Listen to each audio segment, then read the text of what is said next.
왕이시여, 기왕에 쉴 거 그냥 여기서 쉬시죠. 뭐 그렇게 많은 사람들을 죽이고 그러면서 쉬십니까? 여기서 그냥 쉬시죠. 그렇게 얘기를 했다고 하는 거예요. 여러분,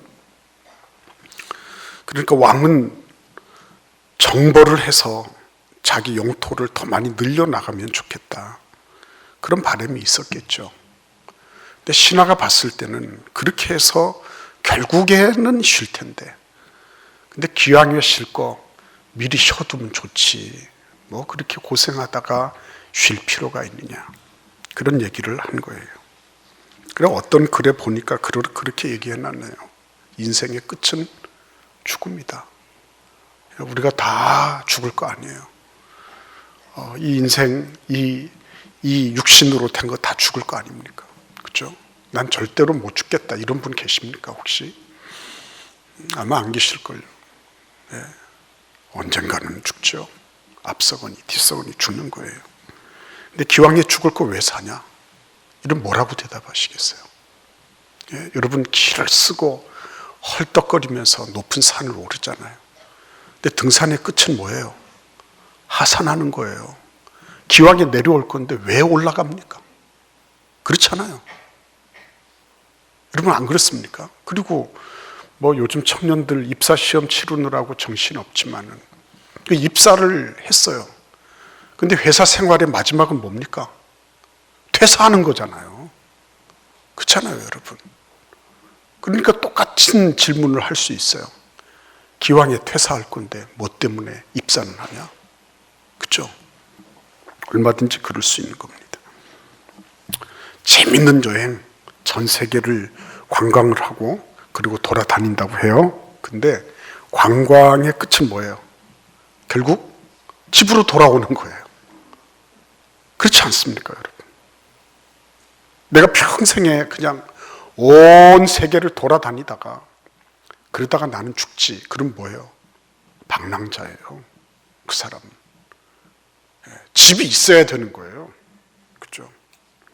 그러니까 여러분, 그때까지 집으로 돌아올 겁니다. 다시 산에 올라갔다 내려올 거고요.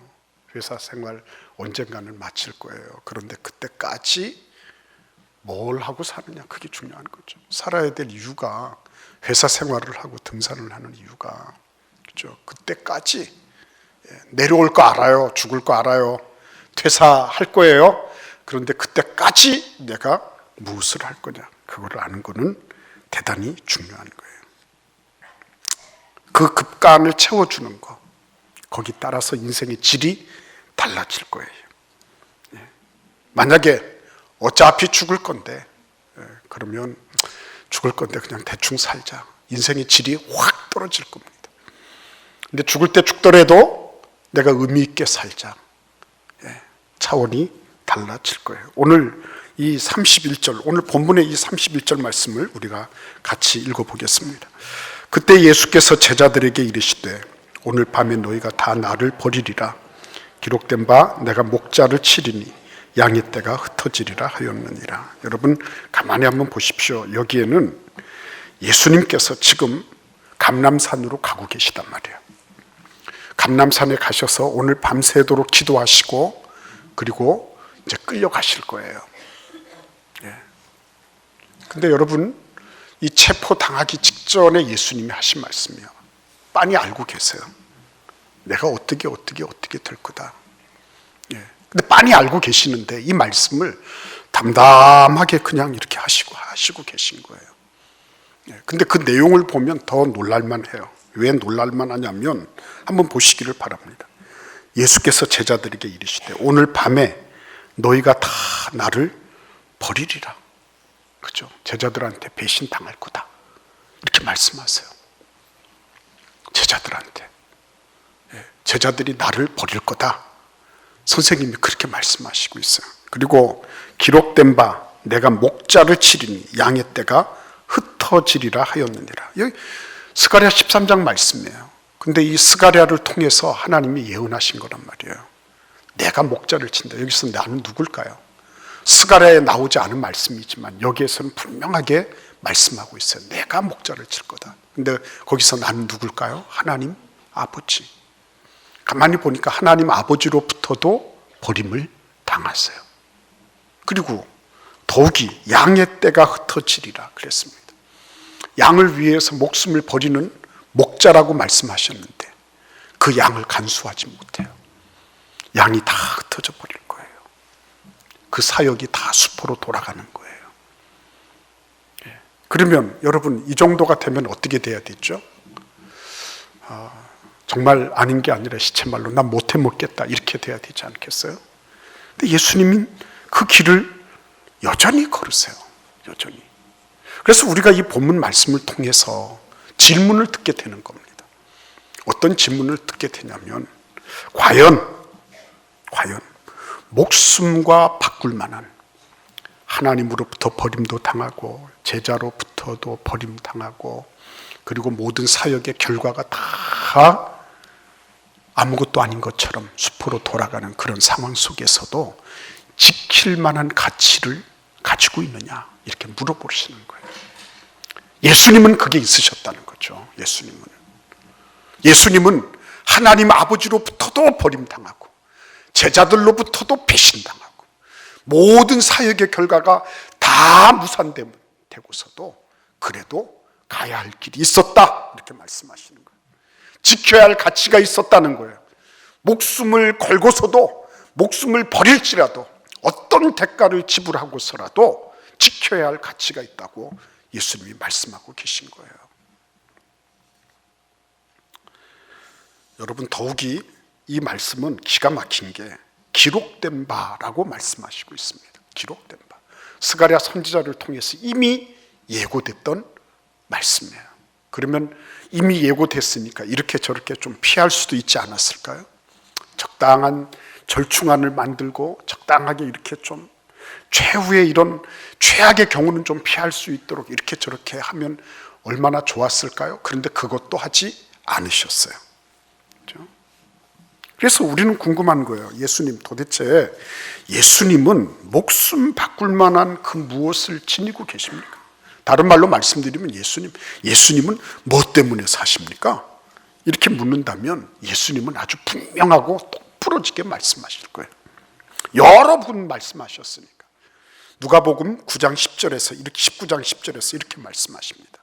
인자가 온 것은 잃어버린 자를 찾아 구원하려 함이니라. 잃어버린 자를 찾아 구원하려 함이니라. 그것이 나의 생존 목적이고 내가 지금 이 생을 이어가는 분명하고 확고한 사명이다. 이렇게 말씀하고 계신 거예요. 요한복음 5장 33절에서는 이렇게 그 하반절에 말씀하십니다. 다만 이 말을 하는 것은 너희로 구원을 받게 하려 함이니라. 이렇게 말씀하십니다. 생명을 구원하는 것. 이게 예수 그리스도가 존재하는 목적, 예수 그리스도의 삶에 주어진 사명이라고 이렇게 말씀하고 계신 거예요. 요한복음 12장 47절에도 역시 마찬가지입니다. 내가 온 것은 세상을 심판하려 함이 아니요 세상을 구원하려 함이로라. 명확히 했습니다.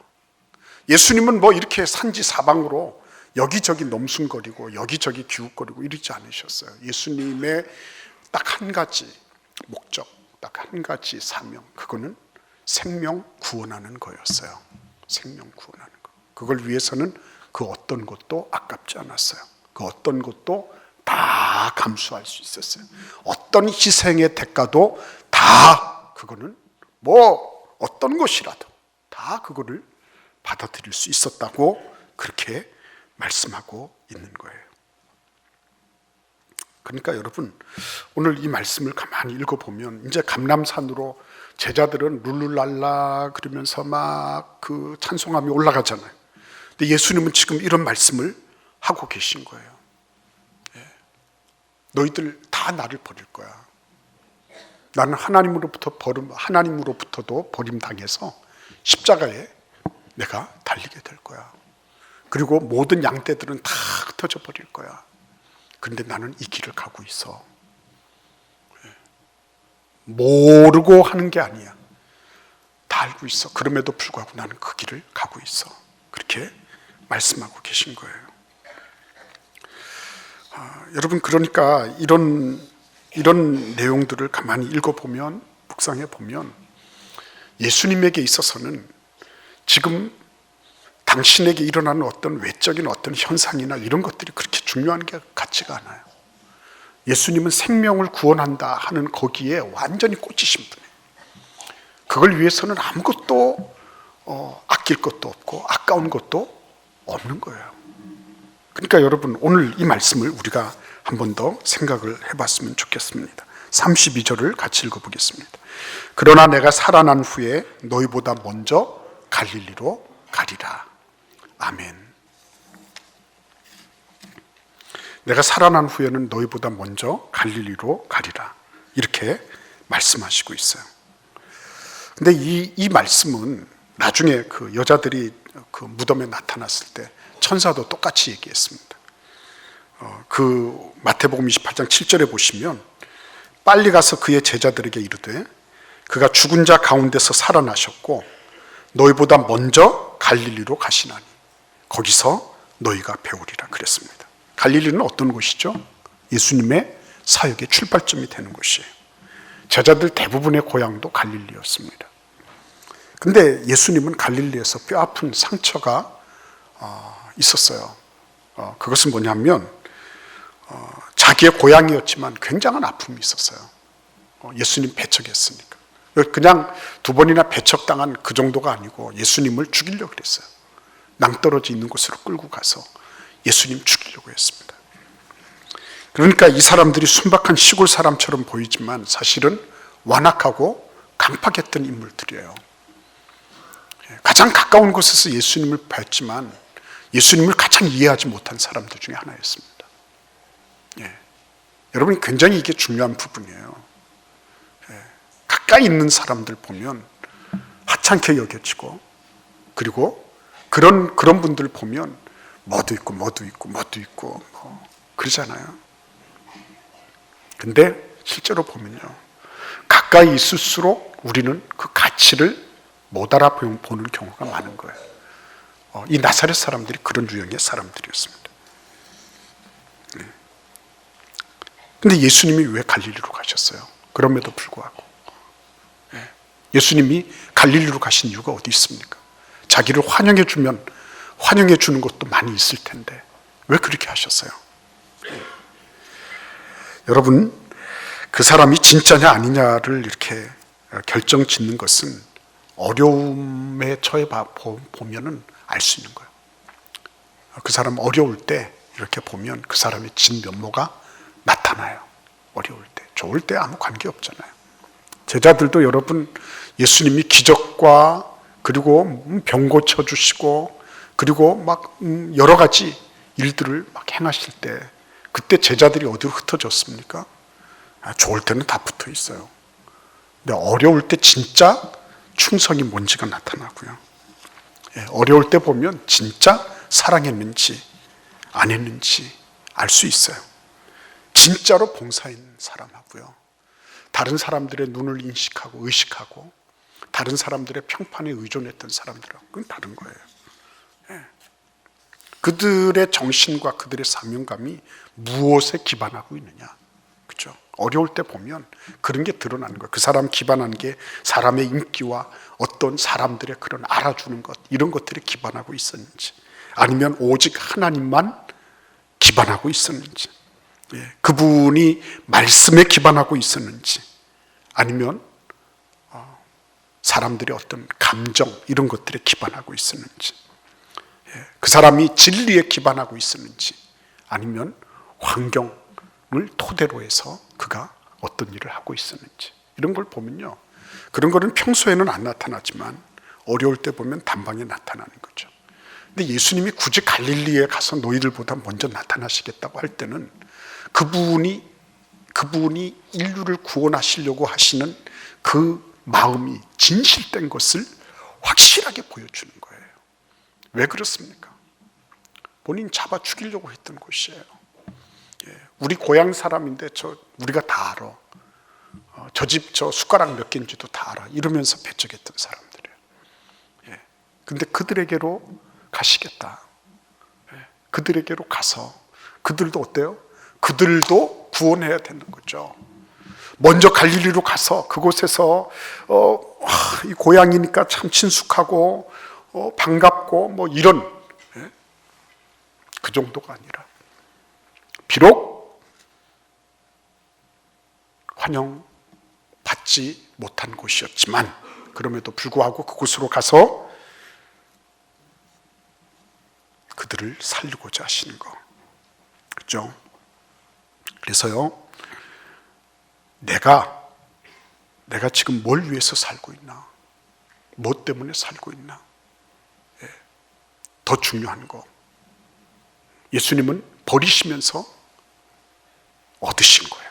내가 다시 살아나리라. 버리시면서. 다 버리셨어요. 버리면 그것으로 끝인 줄 알았는데, 근데 사명을 따라 버리니까 사명 때문에 다시 사신 거예요. 여러분, 버리는 거 그거는 아까운 거예요. 내가 어떻게 해서 얻었는데 다시 이거를 버리나. 근데 모든 것들은 버리지 않으면 얻을 수 없어. 모든 새로운 것들은, 새로운 가치들은 버림이 없으면 다시 얻을 수가 없는 거예요. 예수님은 과감하게 그 모든 것들을 바르게 보고 계셨습니다. 그래서 영원 전부터 영원 후까지 모든 인생의 주가 되시는 예수님이, 그래, 나는 비록 사명을 따라 죽지만 다시 부활할 거야. 말씀대로 다시 부활해서 너희들보다 먼저 갈릴리로 가 있을 거다. 그렇게 말씀하시는 거예요. 여러분, 이걸 통해서 예수님은 전체 구도를 보고 계시다는 것을 알 수 있어요. 전체를 다 보고 계신 거예요. 그뿐만 아니라 하나님께서 한 사람 한 사람을 어떻게 하셨어요? 그의 생기를 불어넣어서 사람으로 만드셨습니다. 우리 인간들은요, 하나님의 영이 있는 사람들이에요. 우리의 마음속에는 영원을 사모하는 그런 마음을 하나님이 우리에게 부여하셨다 그랬어요. 우리는 신의 성품에 참여할 수 있는 사람들이에요. 그런데 어때요? 이 모든 것들을 죄악으로 말미암아 다 껴버렸어요. 죄로 말미암아 다 죽어버렸어요. 그래서 하나님의 눈에는 피눈물이 나고 있는 거예요. 그 하나님의 마음을 예수께서 알고 계셨던 거예요. 그 아버지의 눈물을 닦아드리려고. 잃어버린 내 자식들, 내가 생기를 불어넣어서 내 손으로 빚어 만든 이 고귀한 인류 한 사람 한 사람, 하나님을 떠나버리고 아무렇게나 살고 있는 것을 예수 그리스도께서 보시고 내 자신을 던져서라도 우리 아버지 하나님의 그 눈물을 닦아드리려고 작정하신 거예요. 그래서 여러분, 목숨을 바칠 만한 유일한 게 뭐냐? 그거는 생명을 구원하는 거였어요. 유일한 거. 목숨을 걸 만한 유일한 거. 누가 하나님을 뵙습니까? 그죠? 천만금을 준들 하나님을 배울 수 있을까요? 여러분, 누가 하나님과 교제하는 사람이 될 수 있겠어요? 그런데 그 일을 회복시켜주는 그 사람, 나를 통해서 누군가가 하나님을 알고 예수 그리스도의 생명을 얻었다고 하는 것처럼, 이것처럼 위대한 일이 어디 있을까 하는 거예요. 베드로가 말합니다. 모두 주를 버릴지라도 나는 결코 버리지 않겠나이다. 허영이 꽉 들어가 있죠. 이 비교하고 다른 사람들하고 견주는 거 보면 아직 멀었어요. 근데 예수님께서 거기에 대해서 뭐라고 반응하십니까? 오늘 밤 다 굴기 전에 내가 3번 나를 부인하리라. 그러니까 저는 이 말씀 묵상하면서 작심삼일은 위대한 거다. 베드로에 비하면 베드로는 작심 수시간도 되지 않았다. 위대한 거예요, 정말. 베드로는 몇 시간도 자기가 한 말을 지켜낼 수가 없었습니다. 그 정도로 허약하고 연약한 존재였어요.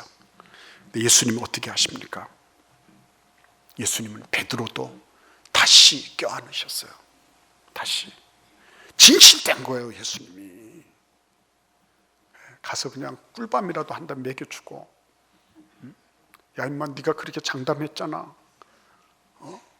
어쩌면 그럴 수 있니? 이런 말씀 한 말씀 없었어요.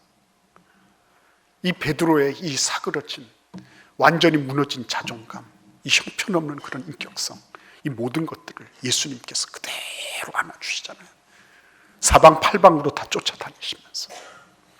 그러니까 가만히 보면 예수님은 진짜 생명을 구원하는 것이야말로 가장 중요한 일이다. 예수님 당신의 그 모든 것들이 다 짓밟히고 조롱거리가 되고 웃음거리가 되고, 그래도 예수님 아랑곳하지 않으셨어요. 왜? 그것처럼 중요한 일이 없으니까. 마음 상하고요, 무시당하고요, 짓밟히고요. 그런데도 불구하고 예수님은 이 생명 하나를 구원하는 일이 너무너무 소중했기 때문에 예수님은 그 모든 것들을 다 감수하셨던 거예요. 나라도 하지 못한 일, 국가라고 민족이라고 절대 할 수 없는 일, 돈으로도 명예로도 권세로도 할 수 없는 일, 그거는 생명 구원하는 일이에요. 생명 구원하는 일. 생명 구원하는 일을 위해서 예수님께서 이렇게 하신 걸 보면 우리도 눈치가 있어야 될 거예요. 아, 저게 진짜구나. 저 예수님께서 하나님의 아들로 이 땅에 오셔서 저분이 하신 거를 보니까, 아, 마지막까지 남을 만한 일, 가치 있는 일, 무엇을 드려도 조금도 아깝지 않은 그런 일, 그거는 생명 구원하는 거구나. 단번에 우리는 그게 눈치가 딱 채워지고요, 움직여야 돼요. 그렇죠? 그게 현명한 거예요. 언젠가는 죽을 거예요, 우리가. 근데 하나님 앞에 섰을 때 너 못하다 왔나? 너를 위해서 무수한 선교사를 보내고 사명을 지닌 무수한 그런 사람들을 보내고 그렇게 했는데, 너는 너에게서 그 행진이 멈춰지게 할래? 아니면 그 무수한 생명의 흐름 속에 너를 통해서도 계속 그 흐름이 진행되게 할래? 하나님이 그렇게 물어보시는 거예요, 오늘.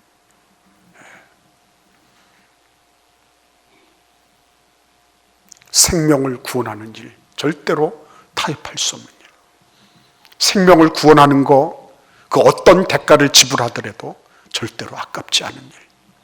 생명 구원하는 일이라고 한다면 그걸 위해서는 하늘과 땅의 모든 것들을 다 가지고 다 대가로 지불한다 할지라도 그것처럼 소중한 일은 없는 일.